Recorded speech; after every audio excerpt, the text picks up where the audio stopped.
मुख्यमंत्री देवेंद्र फडणवीस आज 2 दिवस नाशिकच्या दौऱ्यावर असतील। मुख्यमंत्र्यांच्या उपस्थितीमध्ये आज कुंभमेळा नियोजन संदर्भात बैठक पार पडणार आहे। सर्व 13 आखाड्यांचे प्रमुख साधू महंत या बैठकीला उपस्थित असतील। आताची महत्त्वाची बातमी, मुख्यमंत्री देवेंद्र फडणवीस 2 दिवस नाशिकच्या दौऱ्यावर असतील।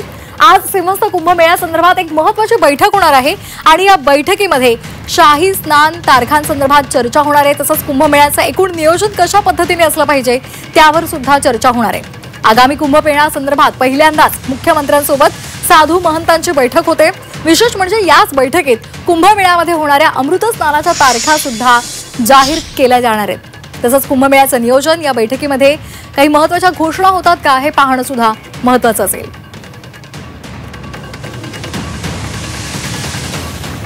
आणि या संदर्भात अधिक माहिती देत आहेत आमचे प्रतिनिधी सागर गायकवाड। सागर, आज महत्त्वाची बैठक आयोजित करण्यात आलेली आहे। कोण कोण या बैठकीला उपस्थित राहणार आहे आणि कोणत्या महत्त्वाच्या मुद्द्यांवर चर्चा अपेक्षित आहे? नक्कीच 2 दिवस मुख्यमंत्री देवेंद्र फडणवीस हे नाशिक दौऱ्यावर असणार आहेत। दुपारी 12 वाजता जिल्हाधिकारी कार्यालयामध्ये 13 आखाड्यांच्या महंतांबरोबर मुख्यमंत्र्यांची बैठक होणार आहे। या बैठकीमध्ये सिंहस्थाच्या ज्या स्नानाच्या तारखा आहेत त्या जाहीर होण्याची शक्यता आहे। विशेष बाब म्हणजे या पहिल्यांदाच ही महंतांची जी बैठक आहे ती पार पडणार आहे। खरं तर महंत लवकर तारखा जारी व्हाव्यात, लवकरात लवकर महंतांना निमंत्रण द्यावं याबद्दल नाराजी व्यक्त करत होते। कारण कुठल्याही प्रकारची कुंभमेळ्याच्या ज्या तारखा आहेत त्या जाहीर झालेल्या नव्हत्या।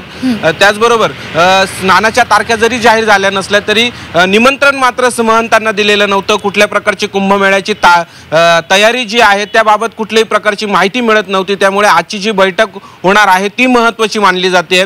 या बैठकीमध्ये विशेष बाब म्हणजे कुंभमेळ्याच्या सगळ्यात येता 1.5 वर्षामध्ये कुंभमेळा भरणार आहे आणि याची जी तयारी आहे ती अत्यंत संथगतीने सुरू आहे। यामुळे महंतांकडून देखील नाराजी व्यक्त केली जाते, राजकीय पक्षांकडून देखील नाराजी व्यक्त केली जाते आणि स्थानिक नागरिकांकडून देखील नाराजी व्यक्त केली जाते। यात विशेष मुद्दा म्हणजे नाशिकच्या गोदावरी नदी पात्रातील प्रदूषणाचा आहे।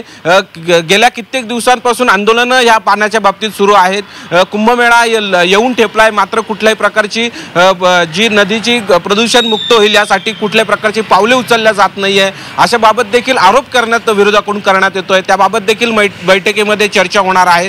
त्याचबरोबर या बैठकीमध्ये नरहरी झिरवाळ मंत्री असतील, दादा भुसे मंत्री असतील आणि गिरीश महाजन हे तिन्ही मंत्री राष्ट्रवादी असेल, सेना असेल आणि भाजपा असेल या तिघही मंत्री ह्या महत्त्वाच्या बैठकीमध्ये उपस्थित असणार आहेत। गिरीश महाजन ज्यावेळी मागच्या वेळेस कुंभमेळा भरला होता त्यावेळी मंत्री होते आणि त्यांचा या बैठकी दरम्यान काय महत्त्वाच्या सूचना दिल्या जातात हे पाहणं महत्त्वाचं ठरणार आहे। धन्यवाद दिलेल्या माहितीसाठी।